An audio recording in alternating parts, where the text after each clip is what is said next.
시편 150편 1절과 2절 말씀입니다. 새벽 시간에 한 1시간 정도 6시 20분 내외로 말씀을 전하실 겁니다. 출근하실 분이라 급하신 분은 조용하게 먼저 나가셔도 좋습니다. 시편 150편 구약성경 910페이지 1절과 2절 우리 다 같은 음성으로 함께 읽겠습니다. 할렐루야. 그의 성소에서 하나님을 찬양하며 그의 권능의 궁창에서 그를 찬양할지어다. 그의 능하신 행동을 찬양하며 그의 지극히 위대하심을 따라 찬양할지어다. 아멘. 목사님 나오시겠습니다. 예수를 믿는다는 것은 예배의 대상자가 바뀐 것을 의미합니다. 혹시 예수를 믿기 전에 다른 것을 믿고 계셨죠? 사람들은 아무것도 안 믿고 살지는 않습니다. 예수를 믿는 것은 예배의 대상자가 바뀐 거예요. 그런데 예배의 대상자만 바뀐 것이 아니고요. 예배의 동기, 예배의 목적도 바뀐 것입니다. 근데 우리의 문제는 뭐냐면 예배의 대상자는 바뀌었는데 예배를 드리는 동기와 목적은 옛날 우상을 섬겼던 원리를 그대로 가져와서 예배에 참여하고 있다는 사실입니다. 제가 전도사와 강도사를 각각 다른 교회에서 사역을 했는데요. 그 교회에 똑같은 부흥강사 목사님이 오셨어요. 그 이유는 그 부흥강사 목사님이 그 두 교회 목사님하고 신학교 동기세요. 근데 이분은 부흥회를 시작할 때 어떻게 시작하냐면 탁 나오자마자 기습적인 질문을 던져요. 예수를 하나님 좋으라고 믿습니까? 나 좋으라고 믿습니까? 이렇게 질문을 던져요. 성도님들이 평소에는 그냥 풀어지게 사시죠. 근데 교회만 오면 우화를 떠세요. 평소에는 그렇게 말하지 않는데 교회만 오면 이런 분들 계시죠. 할렐루야 이런 분들 계시잖아요. 평소엔 절대로 그렇게 말하지 않으면서 그냥 정신을 딱 차리고 있을 때는 우아하게 얘기하거든요. 근데 기습적인 질문을 하면 진짜 본래의 모습이 나옵니다. 부흥강사가 탁 나오자마자 성도님들에게 예수를 나 좋으라고 믿습니까? 하나님 좋으라고 믿습니까? 기습적인 질문을 했는데 거짓말같이 성도님들이 그런 걸 질문으로 하냐는 듯이 동시에 대답을 했어요. 나 좋으라고 믿습니다. 담임 목사님 얼굴이 허해지시는 거예요. 또 제가 강도사로 섬기던 교회에서 또 그분이 오셔서 또 첫 질문을 또 하셨어요. 그러자 성도님들이 망설임 없이 나 좋으라고 믿습니다. 또 이렇게 대답을 하는 거예요.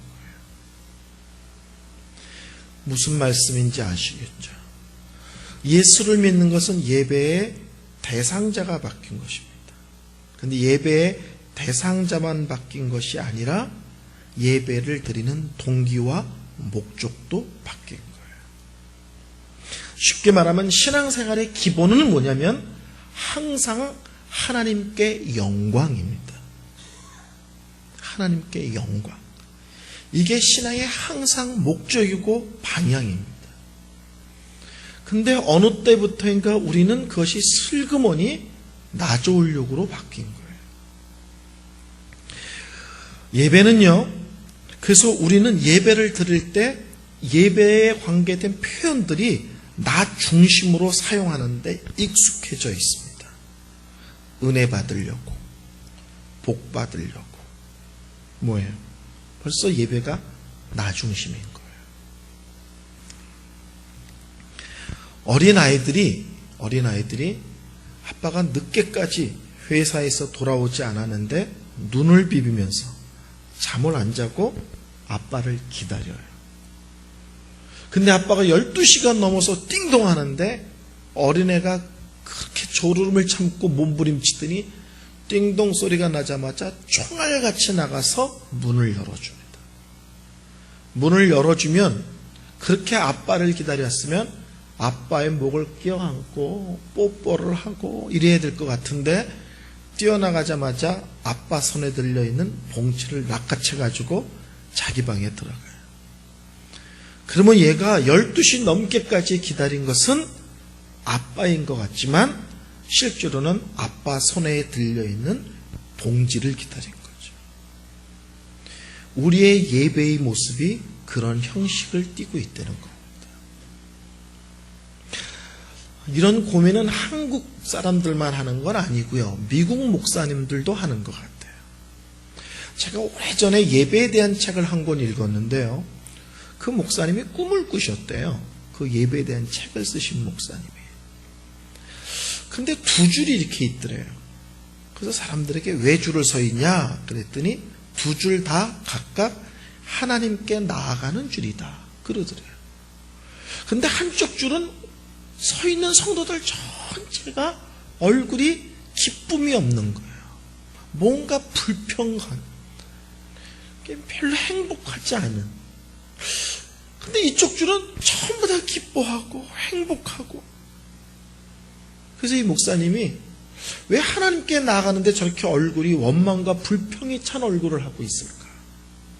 그 줄 전체가. 그래서 줄을 쓰지 않고 앞에서 무슨 일이 벌어졌나 하고 앞에를 쭉 갔더니 거기에 하나님이 앉아 계신 게 아니라 산타크로스 할아버지가 앉아 있더라는 거예요. 그 줄에 서 있는 사람들은 하나님을 섬긴다고 하는데 그 머리에서 그려져 있는 하나님은 어떤 분이냐? 이만한 복보따리를 들고 성도들이 나올 때마다 원하는 이런 복, 저런 복 나눠주시는 산타크로스 같은 하나님인 거예요. 이분이 궁금했어요. 원하는 걸 주는데 왜 얼굴들이 저렇게 찌그러져 있느냐? 왜 이렇게 얼굴에 불평과 근심이 있느냐? 놀랍게도 날마다 하나님께서 이거 주세요, 저거 주세요 하는 사람들의 특징은 참 기쁨, 참 만족이 없다는 거예요. 오늘은 이거 주세요. 내일은 저거 주세요. 모레는요, 더 많이 주세요. 클피는 더 좋은 거 주세요. 그 다음에는요, 더 특별한 거 주세요. 그 다음 날은요, 쟤랑 틀린 거 주세요. 주세요가 끝이 없는 거예요. 끝없이 주세요고 만족이 없는 거예요. 그리고 감사가 없는 거예요. 그래서 반대로 이쪽 줄을 갔더니 이쪽 줄은 하나님이 앉아 계신 거예요. 뭘 주어서 가는 것이 아니라 이쪽 줄은 왜 기쁘냐? 하나님이 뭘 주셔서 가는 것이 아니라 하나님이 좋아서 가는 거예요. 그분께 왜 가느냐? 하나님이기 때문에 나가는 거예요. 무슨 말씀인지 아시겠습니까? 왜 우리는 예배에 나아가는가? 하나님께 찬양하기 위해서, 하나님께 영광 돌리기 위해서, 하나님이 너무 좋아서, 하나님이 너무 감사해서, 하나님이 너무 귀해서, 하나님이 너무 놀라워서. 주일날 예배를 나오는 것은 갈 데가 없고 놀 데가 없고 돈이 없고 함께 놀아줄 친구가 없고 이번 주에는 텔레비에서 재밌는 걸 하지 않기 때문에 교회에 나오는 것이 아니라 할 일도 많고 중요한 것도 많고 바쁜 것도 많고 친구도 많고 별별 게 다 많은데 하나님께 나와 예배하는 것보다 더 귀한 게 없기 때문에, 더 복된 게 없기 때문에, 더 기쁜 게 없기 때문에, 더 행복한 게 없기 때문에 예배에 나오는 거예요. 아멘.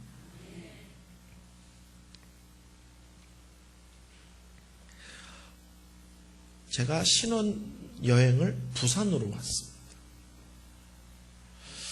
태종대를 가본 지가 20년도 넘었지만 옛날에 태종대를 갔더니 거기에 뭐 음식 팔고 이러는 데서 전기 인두로 나무에다가 그림도 그려주고 글씨도 새겨서 파는 분이 계셨어요. 나무판에다가 이렇게 원하는. 근데 저는 그림은 이미 그려져 있었어요. 예수님이 이렇게 십자가 지고 있는 그림은 새겨져 있는데 제가 그 밑에다가 말씀을 하나 써달라고 그랬어요. 그게 뭐냐면 너희는 먼저 그의 나라와 그의 의를 구하라. 이 말씀이에요. 그래서 그걸 제가 신혼집에다 탁 걸어놨어요. 그때 제가 한 150명 정도 되는 작은 규모의 교회를 섬기고 있었는데 성도님들이 저희 집에 놀러 오기만 하면 그걸 갖고 자꾸 시비를 거는 거예요. 1. 전도사님, 너희는 먼저 그의 나라와 그 일을 구하라. 그리하면 이 모든 것을 더하라. 더해 주시리란데 혹시 신혼여행 때 그 말씀을 다 못 외워서 반만 쓴 거 아닙니까? 성도님들이 괜히 신혼부부 집에 와서 괜히 시비 거시는 거예요. 괜히. 또는 그 말씀을 온전히 믿지 못하기에 반만 써놓은 것은 아닙니까?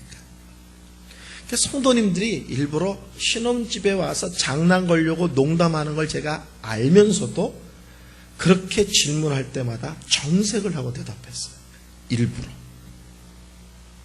뭐라고 대답했냐면 집사님들은 먼저 그 나라와 그 의를 구하는 것이 그리하면 이 모든 것을 더해 주시기 때문에 구하시는지를 모르겠지만 저는 하나님이 하나님이라는 이유 하나만으로 하나님께서 나 같은 죄인을 구원해 주셨다는 이유만으로 하나님께서 나같이 부족한 사람을 목회자로 부르셨다는 이유만으로 그 이후에 하나님께서 그 어떤 것도 하나도 주시지 않는다 할지라도 저는 평생 먼저 그 나라와 그 의를 구할 이유가 충분합니다. 아멘.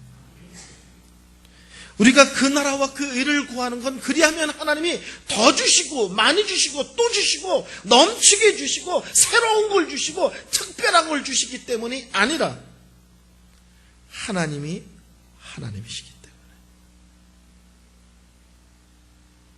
그분이 나를 구원해 주셨기 때문에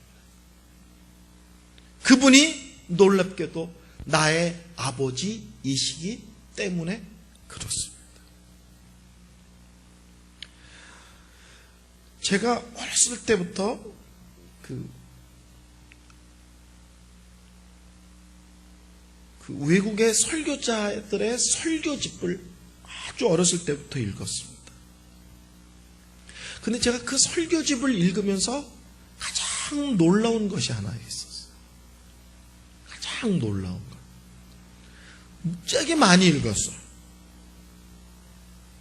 청교도도 개혁주의라고 말하는 노선에 있는 목사님들의 책을 읽으면서 깜짝 놀란 게 있습니다.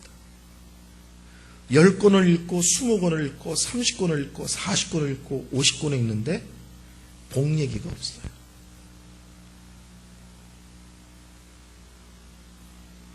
우리는 언제나 신앙의 끝을 복으로 끌고 가는 특징을 갖고 있습니다. 하나님이 하나님으로서 만족하지 못해요. 결혼 생활로 따지면 이 많은 여자 중에 이 여자가 내 아내인 것 자체가 기쁨이고 행복이지 않고 이 여자가 혼수를 얼마나 해왔는지, 집안이 얼마나 능력이 있는지, 얼마나 좋은 대학을 나왔는지, 이런 게 더 나에게 중요할 수 있다는 거예요. 유명한 분의 시가 하나 있는데요. 한때는 축복의 마음을 두었지만 이제는 주님을 바라보네. 한때는 감정을 의지하였지만 이제는 하나님의 말씀을 의지하네. 한때는 그분의 선물을 원했지만 이제는 그것들을 주시는 주님만을 바란다네. 한때는 병 낫기를 구했지만 이제는 바로 주님만을 구한다네. 예배는 사람 중심에서 하나님 중심으로 옮겨가야 됩니다. 나 좋으려고 예배 드리는 게 아니고요. 하나님이 기뻐하시도록 예배를 드리는 거예요. 그리고 예배는 받는 것 중심에서 드리는 것 중심으로 옮겨가야 됩니다. 그럼 이런 분들이 꼭 있을 거예요. 그럼 받는 게 하나도 없으니까 또 이런 분들 계실 거예요. 또 말씀드립니다. 적어도 그것이 첫 번째는 아니라는 거예요. 내가 은혜를 받느냐, 내가 복을 받느냐, 내가 어떠냐는 것이 적어도 예배의 첫 번째는 아니라는 겁니다. 아멘.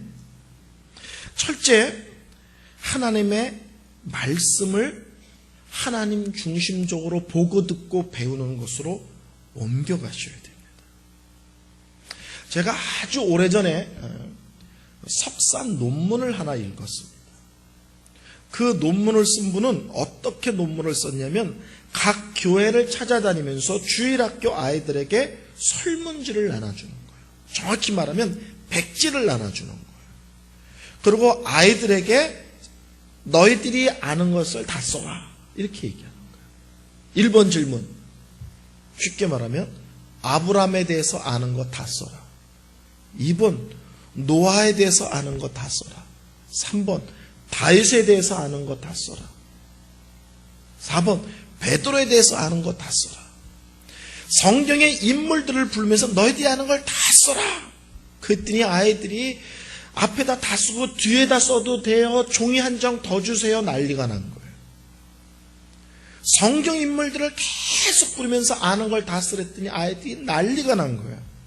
근데 맨 끝에 이분이 세 가지 질문합니다. 하나님 아버지에 대해서 쓰시오. 두 번째, 예수님에 대해서 쓰시오. 세 번째, 성령님에 대해서 쓰시오. 그 논문의 결론은 성경에서 아이들은 성경 인물에 대해서는 그렇게 잘 아는데 정작 믿음의 대상인 하나님에 대해서는 아는 게 없다는 거예요. 아이들이 두 줄, 세 줄을 넘기는 애가 없다는 거예요. 결국 하나님 말씀을 배우면서 우리는 하나님을 배우지 않고 성경의 인물들만 열심히 연구하고 있는 거예요.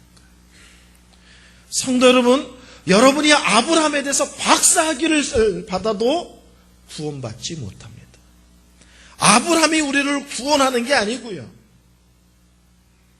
아브라함이 우리를 붙들어 주는 게 아니고요. 아브라함이 우리 인생을 간섭하는 게 아니고요. 하나님이 하시는 것. 아멘? 성경이 뭐냐? 이렇게 질문하면 성경은 하나님 말씀입니다. 이렇게 대답하시겠죠. 근데 그렇게 대답하시면 저 주일학교 수준이에요. 주일학교. 한번 따라하겠습니다. 성경은 새벽이지만 좀 목을 튀시고 좀 크게 합니다. 성경은 하나님의 자기 계시다.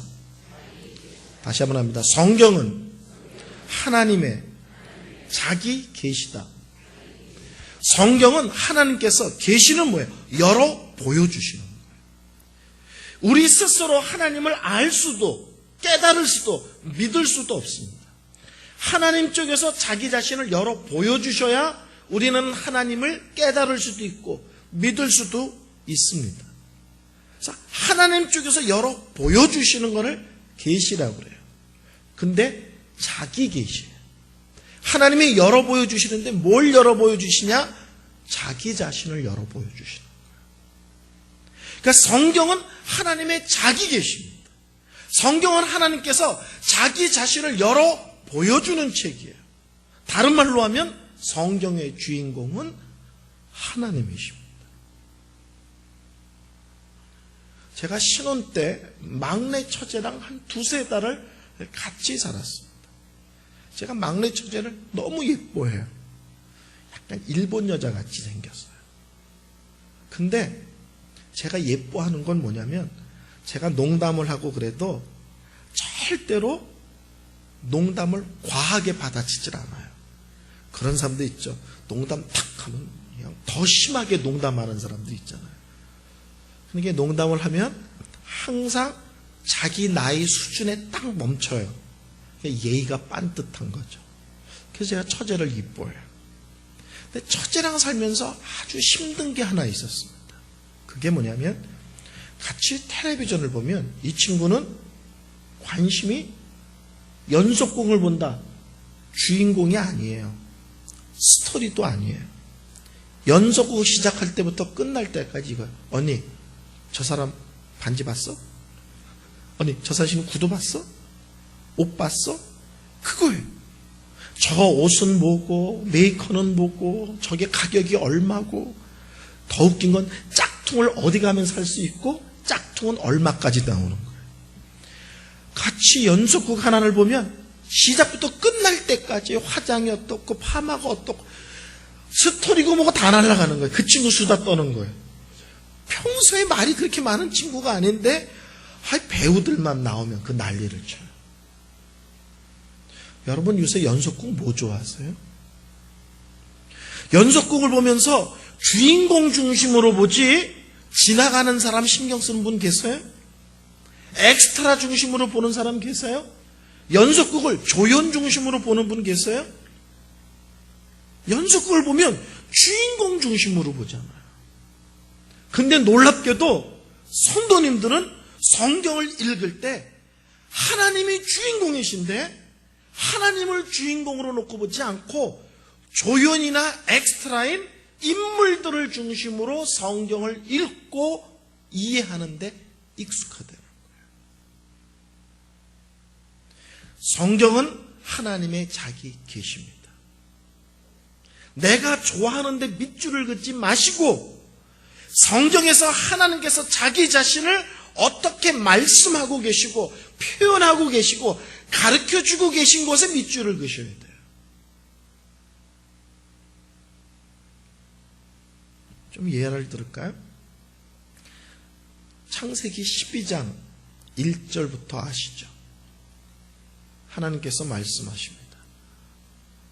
너는 본토 친척 아비지를 떠나 내가 내게 지시할 곳으로 가라. 우리는 이렇게 하죠. 1. 아브라함이 순종했다. 2. 아브라함이 가나안에 갔다. 뭐 이렇게 하잖아요. 그러면 어떻게 되는 거예요? 아브라함이 이렇게 되는 거예요. 아브라함이. 근데 본문을 잘 읽어보세요. 이렇게 기되어 있습니다. 하나님께서 내가 주어가 하나님이세요. 내가 지시한 땅으로 가라. 내가 너를 복주어 그리고 너를 통해서 모든 민족이 복받게 하겠다. 내가 네 이름을 창대케 하겠다. 내가 너를 건드리는 놈은 가만히 안 놔두겠다.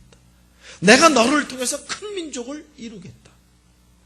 본문 전체가 하나님이 자신이 주어예요. 아브라함이 뭘 했다. 아브라함이 뭘 잘했다. 아브라함이 특별하다가 아니라 하나님께서 아브라함 삶 속에 어떤 일을 하겠다고 말씀하는 거예요. 그 본문은 아브라함이 뭘 한 게 아니라 하나님이 계속 하나님이 자기를 주장하고 계신 거예요.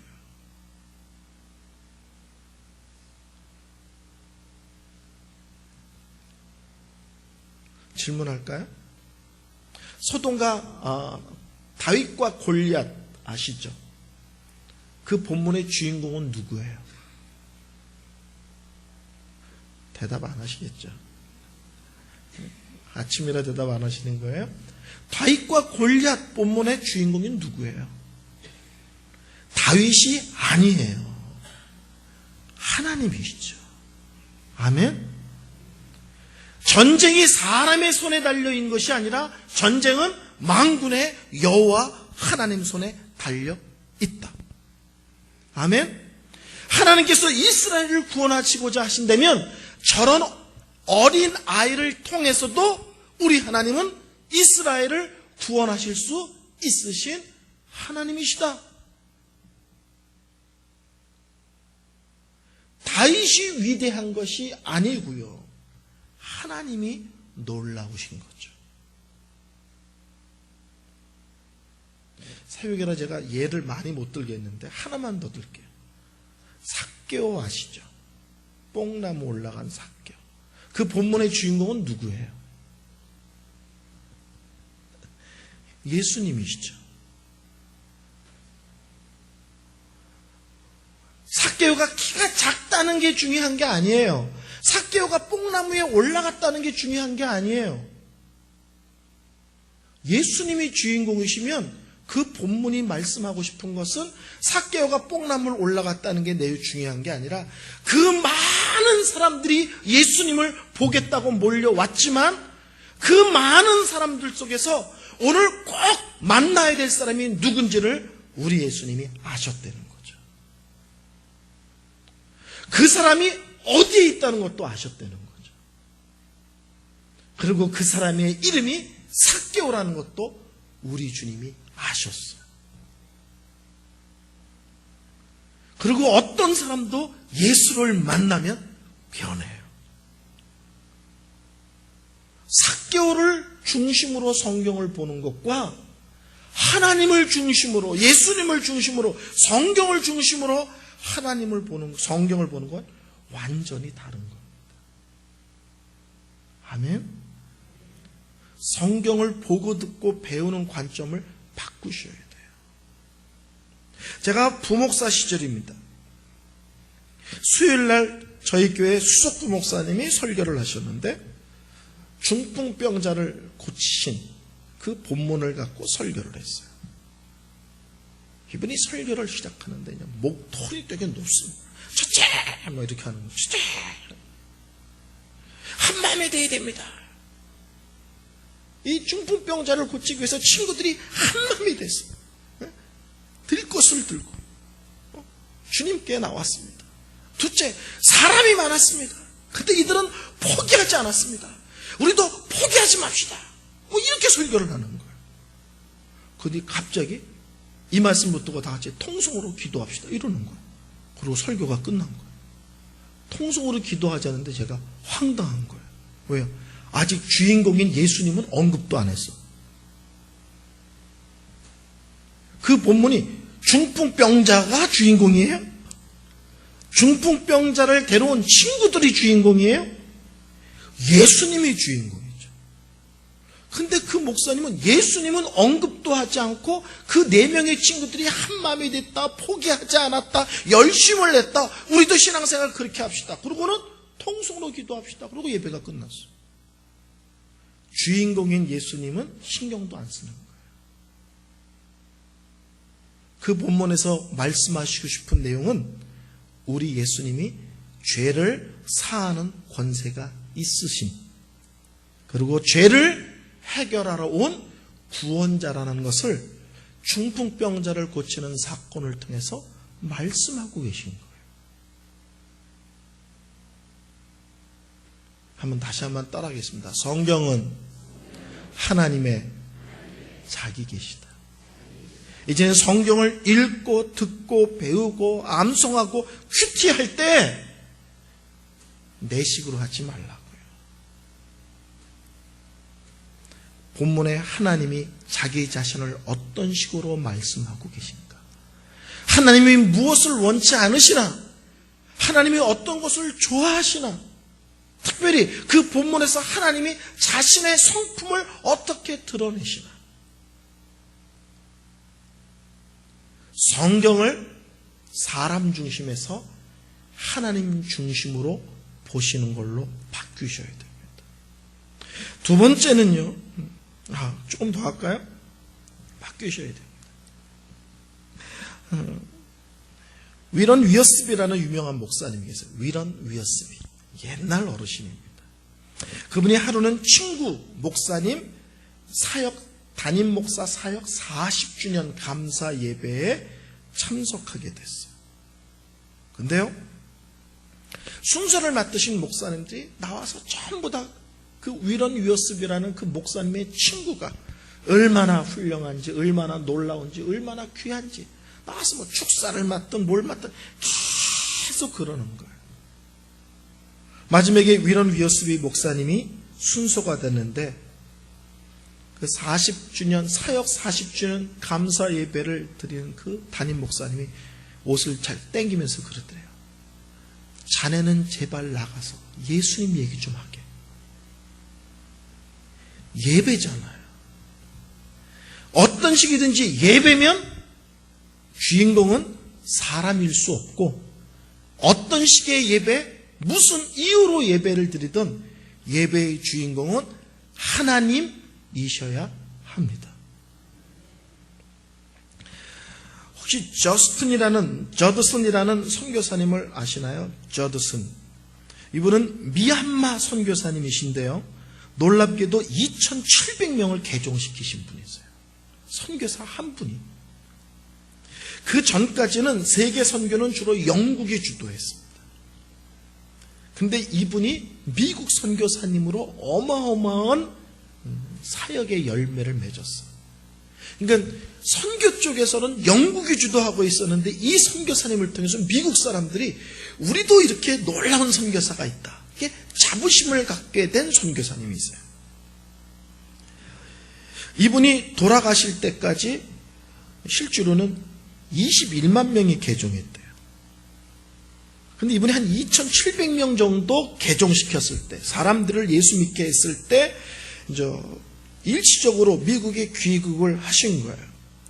이 선교사님이 오시자 많은 교회에서 간증을 해달라고 부탁을 했습니다. 이 선교사님이 첫날 집회를 하는데 첫날 설교 제목이 뭐냐면 나의 구세주이신 예수 그리스도예요. 나의 구세주이신 예수 그리스도.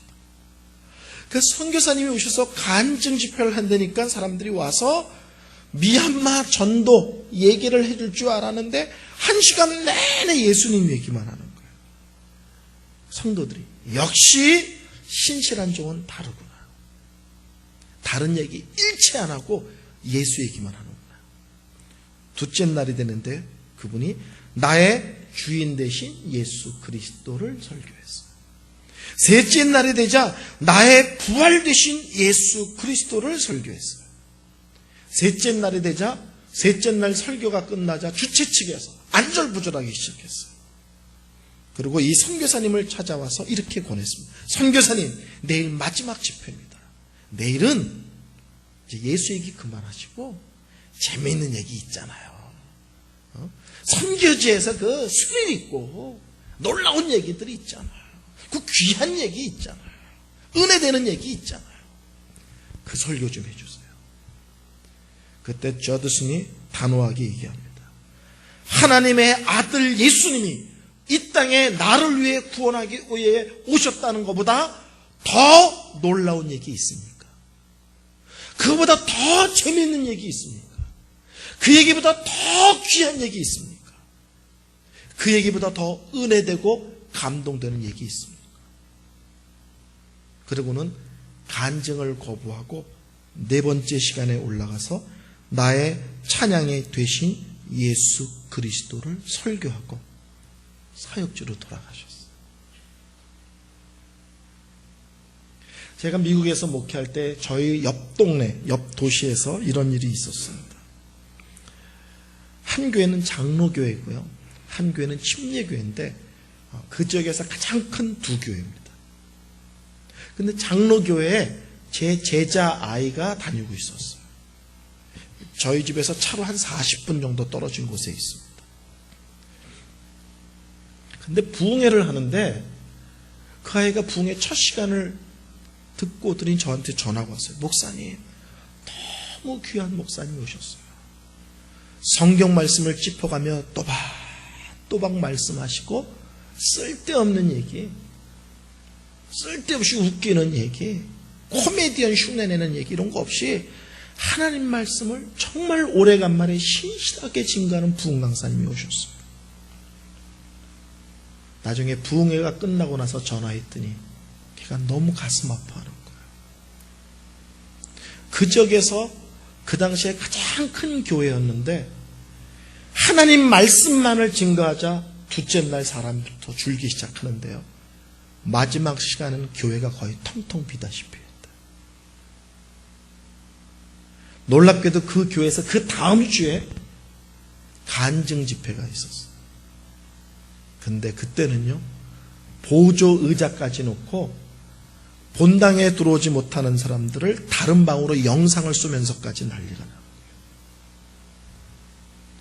간증을 듣기 위해서는 인산인해처럼 몰려들면서 하나님 말씀을 또박또박 증거하니까 성도들이 부흥했는데도 불구하고 교회를 안 오는 거예요. 우리는 실제로 예배를 드리면서 하나님이 무엇을 말씀하시나 보다는 내가 좋은가, 내가 기쁜가, 내가 감동이 되나, 내가 눈물을 얼마나 흘렸나, 나를 만족시키기 위한 것에 훨씬 관심이 많습니다. 그 근처에 침례교회인데 그 지역에서 두 번째로 큰 교회입니다. 한국에서 유명한 강사가 왔습니다. 그 교회 부목사님들이 저랑 되게 친해요. 그 교회 부목사님들이 죄송하지만 매주 제 설교를 인터넷에서 받아 쓰는 분들이 계셨어요. 부흥회가 끝나고 우연히 식사 시간에 이번 부흥회 어땠어? 이렇게 물어봤어요. 그 부목사님들이 이렇게 얘기해요. 부흥회 내내 성경 말씀 안 전하고 하나님 얘기 안 하고 웃기고 울리는 걸로 3박 4일이 다 갔다는 거예요. 내가 집회가 끝나고 그 목사님의 책과 그리고 그 테이프 3반불어치가 팔렸대요. 3,600만 원어치가. 부목사들이 왜 그분이 부흥 강사로 왔는지도 모르겠고 뭐가 은혜됐다고 성도들이 그분 책과 그분 테이프를 그렇게 많이 사가는지도 이해가 안 된다. 3박 4일 동안 하나님 말씀 증거하지 않고 계속 웃기고 얘기를 슬픈 얘기해서 울렸다가 코미디언 흉내내면서 웃겼다가 이것만 3박 4일을 했대요. 저희 동네 그런 분들이 오시면 신문에 광고가 이렇게 나옵니다. 개그맨보다 더 웃긴 목사님이 오셨습니다. 그게 저희 동네 부흥의 포스터예요. 신문 광고입니다. 살아있는 하나님의 말씀, 진리의 말씀, 능력의 말씀이 여기 있습니다. 와서 들으십시오가 아니라 신문의 포스터를, 광고를 개그맨보다 더 웃긴 목사가 왔습니다가 부흥의 광고예요. 우리는 교회에 와서 하나님의 말씀을 분명하게 배우기를 원하지 않고 내 가려운 데 긁어주고 나 좋게 해주는 데 관심이 많습니다. 참된 예배를 회복하기를 원하십니까? 그러면 내가 듣고 싶은 얘기를 들으려고 오지 마시고 설교자를 통해서 내가 들어야 될 말씀을 들으러 오셔야 됩니다. 아멘? 저는 설교는 불편한 요소를 띠고 있어야 된다고 믿습니다. 제가 최근에 어떤 교회를 갔습니다. 전 주일날 주로 설교를 계속 하러 다니기 때문에 어디 가서 앉아서 예배 드리는 경우가 별로 없습니다. 최근에 어떤 교회에서 저보고 협동 목사로 자기네 교회 사역을 해달라고 그래서 제가 그랬어요. 1년에 한 2번 갈 수 있는데 괜찮겠습니까? 그랬더니 없던 걸로 하자고 그러더라고요. 자, 1년에 한 2번 정도는 갈 수 있는데 1년에 한 2번 정도 설교가 없는 주가 있습니다. 그래서 어떤 교회를 항상 가서 앉아 있었는데 그 교회 예배를 드리러 갈 때마다 제가 너무 힘듭니다. 그 이유는 일주일 동안 어떤 삶을 졌든지 일주일 동안 어떤 죄를 졌든지 온 성도를 기뻐서 뛰게 만드는 데만 예배가 집중되고 있어요. 일주일 동안 믿음의 자리에서 떠나고 죄를 지었으면 예배를 드리고 하나님 말씀을 들을 때 힘들어야 됩니다. 불편해야 됩니다. 죄송해야 되고요. 부끄러워야 되고요. 그리고 궁극적으로는 하나님 앞에 회개하고 결단하고 교회 문을 나가지 않고는 못 배겨야 됩니다. 그런데 일주일 동안 어떤 삶을 살고 어떤 죄를 지어도 교회 와준 것만 감사하다고 분위기를 띄우는 거예요. 계속 예배 시간 내내. 설교는 불편한 요소를 띠고 있어야 돼요. 일주일 동안 죄 속에서 살았으면, 일주일 동안 믿음의 원리에서 벗어나 있었으면 예배 시간에 그것이 부끄러운 것이고 하나님 앞에 죄송한 것이고 이들은 그렇게 살면 안 되겠다는 분명한 깨달음이 있어야 되고 회개가 있어야 되고 결단이 있어야 되고 결심이 있어야 됩니다. 아멘? 그것은 하나님이 어떤 분인지를 끊임없이 들을 때 가능한 거예요. 큰일 났네요. 1분도 안 끝났는데 예배 시간이 다 가는데. 제가 주일학교를 맡았을 때 얘기를 할게요. 아이들도 변합니다. 그 교회가 건축을 하는 중이라 청년부는 이쪽, 학생회는 저쪽, 주일학교는 저쪽인데 다 흩어서 예배를 드렸는데 주일학교 아이들은 예배를 어디서 드리냐면 태권도 도장을 빌려서 예배를 드렸어요. 여러분, 주일날 아이들이 예배를 드리러 오는데 태권도 도장으로 들어오는 거예요. 매트리스 깔려있죠. 샌드백이 있죠. 신발 벗자마자 애들이 뒹굴르기부터 시작해요. 그리고 어떤 놈이든지 다 들어와서 한 번씩 샌드백 치고 뭐. 그러니까 예배 분위기가 아닌 거예요. 근데 할 수 없이 건축 중이라 태권도 도장을 빌려 예배를 드려요. 제가 예배 시간마다 태권도 도장에서 예배를 드리는데요. 어느 날부터 엄마들이 뒤에 와서 쭉 앉아있는 거예요. 엄마들이요. 그래서 왜 이렇게 많이들 오십니까? 그랬더니요. 어머니들이 뭐라고 말하냐면 요새 아이들이 너무 변했는데 그 이유가 뭔지 궁금해서 온다는 거예요. 그 이유가 뭐냐면 주일날 아침에 아이들이 오면 설교할 때 성경 구절을 딱 한 구절만 읽습니다. 근데 그것이 하나님이 어떤 분인지를 정확하게 드러내는 구절이에요. 그리고 그것을 아이들에게 외우게 해요. 아이들은 금방 외웁니다. 정신이 반짝반짝하니까. 그걸 외우면 그 말씀을 차근차근 설명해 줍니다. 그리고 그 다음 주에는 지난주에 외웠던 말씀을 복습하고 이번 주에 또 하나님에 대한 말씀을 한 구절을 외우게 합니다. 그리고 그 말씀을 또 설명하는 거예요. 시간이 지나니까는요. 날마다 하나님이 어떤 분이신지를 설교 듣는데 시간이 지나니까 애들이요. 설교를 40분, 50분씩 듣기 시작합니다. 더 놀라운 건 애들도 눈물을 흘리면서 예배를 드려요. 덜 놀라운 것은 아이들이 변하는 거예요. 아이들이 변하니까 엄마들이 궁금한 거예요. 요새 교회에서 뭘 가르치는데 이렇게 아이들이 변하냐고. 하나님 가르친 거예요. 우리가 믿는 하나님이 어떤 분이신지를 매주 하나씩 설명해 주는 거예요. 제가 그때 일어난 많은 일들을 다 설명할 길이 없습니다. 시간이 없어서.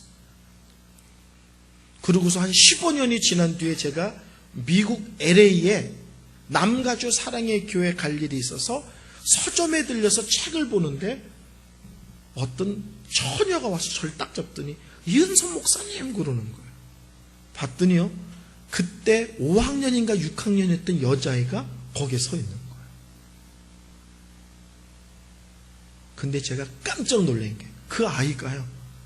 15년이 지났는데 제 앞에서 그때 들은 설교를 읽기 시작하는 거예요. 그때 말씀을 아직도 잊어버리지 않는다고. 주일학교 아이들도 간식 준 게 아니고요. 게임을 한 게 아니고요. 율동을 한 게 아니고요. 하나님 말씀을 또박또박 먹이니까 아이들이 변합니다. 어린 아이일지라도. 아멘? 제가 오자마자 어떤 교회 수련회를 갔습니다. 가는데 소문에 선생님 전체가 반대했대요. 이유가 뭐냐? 저분이 옛날에 학생 집회 많이 했는데 우리 저분 안 되는 거예요. 뭘 하냐? 저분은 오면 분명히 자 3절 봅시다. 자 4절 봅시다. 자 5절 봅시다. 성경 얘기만 할 거다. 애들이 돌아버릴 거다. 요새 흐름은 재밌게 하는 목사다. 전도사님에게 재밌게 하는 사람을 데려와라. 저 사람은 아이들 돌아버리게 하고 시대에 뒤떨어진 목사다. 근데 그 전도사님이 최근에 제 설교를 몇 번 듣고는 고집을 피워서 절 데리고 갔어요. 갔더니 수련회인데 아침부터 저녁까지 노는 거예요. 집회가 한 번밖에 없어요. 저는 거기 와서 하루 종일 앉아있는데 하루 종일 앉아있고 지네들은 하루 종일 노는 거예요. 프로그램이. 그걸 보고 제가 전도사님을 불렀어요. 전도사님, 교회에서 아이들 수련회 보낼 때는 아이들이 은혜 받고 변화되기 위해서 보냈고 온 성도들이 이것을 위해서 기도할 텐데 아이들이 말씀을 들을 시간이 없고 아이들이 은혜 받고 변할 시간이 없지 않습니까? 집회 시간을 늘려야 됩니다. 제가 붙들고 수련회 가서 1시간을 설득했어요. 그걸 보자마자 선생님들이 입이 이렇게 나왔어요. 저 사람 봐라, 저거. 저럴 줄 알았다는 거예요. 프로그램 다 짰는데 왜 강사가 와서 설교를 들려라, 예배를 들리냐, 왜 그러냐는 거예요. 전도사님이 1시간을 제가 얘기하니까 순종하겠습니다. 그러고는 노는 프로그램을 잘라서 예배 시간을 만들어 놓기 시작했어요. 설교하러 올라갔더니 아이들 대부분이 성경도 안 가져왔어요. 수련회인데. 애들도 아는 거야. 놀러 온 거를. 성경도 없는 수련회를 하는 거예요. 첫 시간, 둘째 시간 지납니다. 평소에 말씀을 또박또박 듣는 훈련이 안 된 애들이 미치려고 그러는 거예요. 마지막 날 밤인데요. 그 밤은 집회를 빨리 마치고 캠프파이어를 하면서 고기를 구워 먹기로 한 날입니다. 선생님들은 예배 시간에 들어오지도 않아요. 바깥에서 캠프파이어 준비하고 고기 굽는다고 난리가 났어요. 마지막 날 밤 집회를 하는데 설교가 끝나는데 갑자기 아이들이 전도사님을 부르는 거예요. 그러더니 저희들 고기 먹을 생각 없습니다. 캠프파이어 할 생각 없습니다. 기도회 인도해 주세요. 그랬더니 설교가 끝나고 기도를 하는데 애들이 울고불고 난리가 난 거예요. 집회가 끝나고 돌아가는데 선생님들이 우르르 몰려 나오셨어요. 그리고 뭐라고 말씀하냐면 우리가 한 믿음 없는 것을 용서해 주세요. 하나님 말씀을 또박또박 바르게 배우면 애들이 지겨울 거다, 돌아버릴 거다, 화낼 거다, 다음부터는 수련회 안 올 거라고 믿었다는 거예요.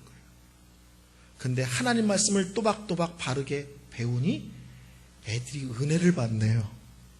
애들이 변하네요. 아멘? 그 다음에 저를 강사로 또 불렀어요. 왜 나를 또 불렀냐 그랬더니 뭐라고 얘기하냐면 아이들이 1년 내내 그때 들은 말씀 얘기를 계속한다는 거예요. 와서 또 해달래요. 갔더니 이번에는 노는 프로그램을 줄이고 성경 바이블 말 시간을 충분히 확보했어요. 올해 수련회는 어떻게 했는지 아세요? 수련회 기간 동안 노는 프로그램을 전체를 없애고 말씀과 찬양과 기도만 하다 돌아왔어요. 하나님 말씀을 배우면 사람이 변합니다. 다른 것이 재미있다는 것은 말씀에 놀라운 것들을 우리가 모르기 때문에 그래요.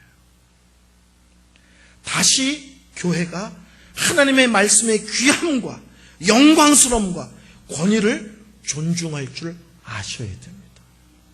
그리고 또박또박 목사님이 말씀을 증거하는 그 목사님을 귀하게 여기고 복되게 여기셔야 됩니다. 아멘?